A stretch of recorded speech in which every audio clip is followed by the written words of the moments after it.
श्रीनारायणाय नमः।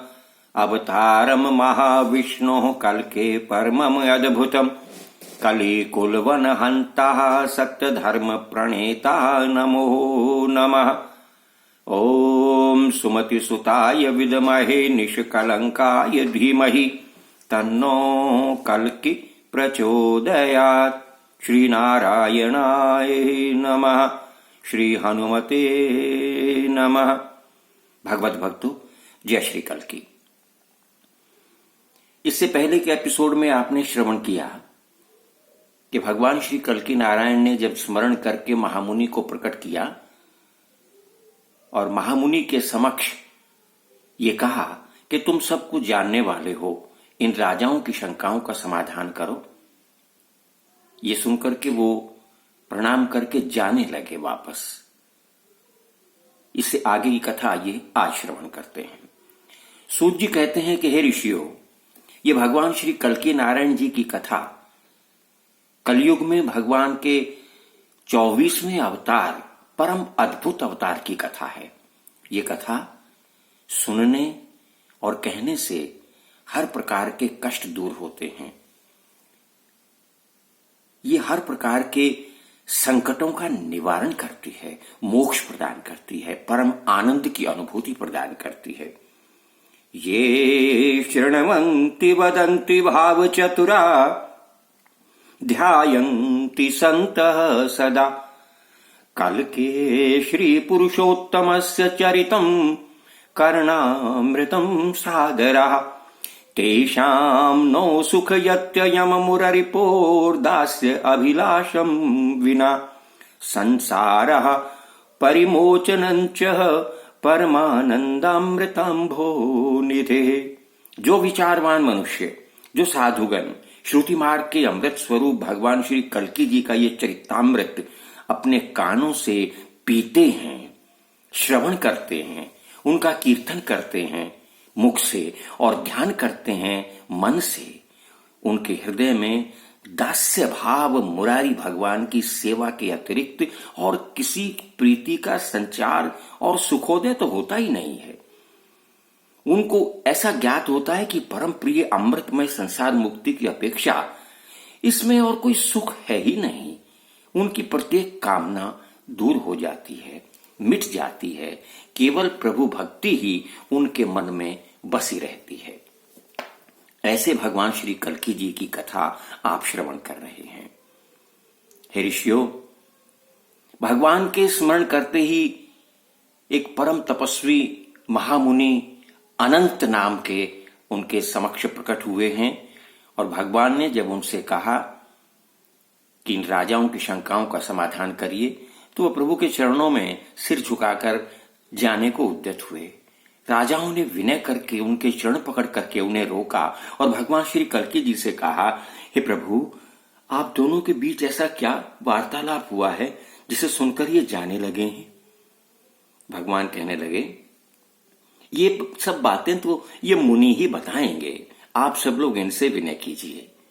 उन्होंने फिर मुनि से निवेदन किया, हे मुनिवर, हमें बताइए ना, हमारी शंकाओं का समाधान करिए ना। तो मुनि अनंत उन राजाओं की शंकाओं का समाधान करते हुए कहने लगे, हे राजाओं, पुरिकायां पुरी पुरा पिता में वेद पारगः विद्रुमो नाम धर्मज्ञः ख्यातः परहिते रतः। बहुत काल पहले की बात है। परम पावनी पुरी नगरी में वेद वेदांगों को जानने वाले परम धार्मिक, परम तपस्वी एक महर्षि रहते थे जिनका नाम विद्रुम था। वो हमारे पिता थे। सोमा मम विभो माता पति धर्म परायणः तयोर्वयः परिणतौ काले षण्डाकृतिस्त्वहम्। हमारी माता का नाम सोमा था। वो दोनों भगवत भक्त थे, निरंतर भगवान की पूजा उपासना में लगे रहते थे। महादेव उनके आराध्य थे। निरंतर वो उनकी उपासना में नित्य प्रति भजन कीर्तन करते रहते थे। समय बीतते बीतते उन्हीं से हमारा जन्म हुआ, परंतु मैं क्लीव हुआ, मैं षंडाकार हो गया। ये देखकर माता पिता दोनों बड़े दुखी हुए। अत्यंत अत्यंत व्याकुल होकर के पिता वन में चले गए, घर छोड़ करके। भगवान शिव के मंदिर में जाकर के बैठ गए, उनकी आराधना पूजा करने लगे। हे देवादिदेव, हे महादेव, मैंने निरंतर आपकी उपासना की है, मुझे ये फल प्राप्त हुआ। मेरा पुत्र षंडाकार है, मेरा पुत्र क्लीव है, उसका निवारण कीजिए। बस वहां बैठकर दिन रात महादेव की स्तुति में लगे रहे। शिवं शांतं सर्वलोकैकनाथं भूतावासं वासुकी कंठभूषम जटाजूटबद्ध गंगा तरंग वंदे सांद्रानंद संदोह दक्षम। हे शांत स्वरूप, हे समस्त लोकों के स्वामी, हे समस्त प्राणियों के आश्रय, वासुकी नाग जिनके कंठ में भूषण की भांति सुशोभित है, गंगा तरंगे जिनकी जटा जाल में बद्ध हैं, उन आनंद भंडार के देने वाले महादेव जी को मैं नमस्कार करता हूं। हे महादेव, प्रसन्न होजिए, प्रसन्न होजिए। न दिन देखा न रात देखी, बस लगे रहे भगवान की उपासना में।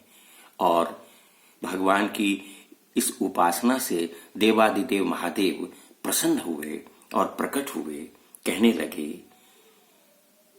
इत्यादि बहुभिः स्तोत्रैः स्तुतः स शिवदः शिव वृषारूढ़ प्रसन्नात्मा पितरं प्राह मे वृणुः। हे विप्रश्रेष्ठ, हे महामुनि, मैं तुम्हारी उपासना से प्रसन्न हूं।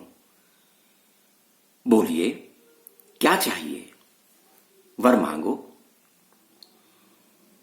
तो मेरे पिता ने हाथ जोड़कर विनती की, प्रभु का बार बार स्वागत किया, अभिनंदन किया और हाथ जोड़कर कहने लगे, हे देवारी देव, आप जानते हैं हमारा पुत्र क्लीव है, इसलिए मैं अत्यंत संतापित हूं।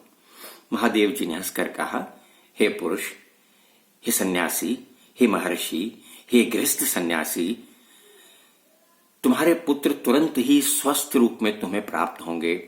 तुम अभी अपने घर चले जाओ।